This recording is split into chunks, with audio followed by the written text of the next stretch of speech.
Hoje eu escutei um barulho estranho vindo do lago, fui investigar o que era e a situação é mais grave do que eu pensava. Galera, essa manhã eu estava caminhando pelo jardim quando eu comecei a reparar em um barulhinho estranho que vinha do lago. Fiquei intrigado porque eu nunca tinha ouvido isso por aqui. Aumenta aí o volume do vídeo que você também vai conseguir ouvir.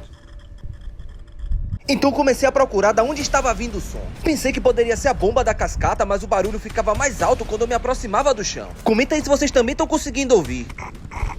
Depois de achar o local, eu comecei a tirar as pedras para tentar achar a origem desse barulho. Nesse momento eu comecei a ficar extremamente preocupado, porque já dava para ter uma ideia de que coisa boa não era. Quando eu comecei a abrir a manta, o barulho aumentava e começou a brotar água. A partir daí eu não tinha mais dúvidas. Sempre tive medo disso acontecer e infelizmente o dia chegou. Galera, o nosso lago está vazando e possivelmente há bastante tempo. E é exatamente no local onde eu fiz um serviço há meses atrás. Galera, mete 2 tapas aí na tela e comenta vazamento se chegou até o final, porque eu não faço ideia de como resolver isso.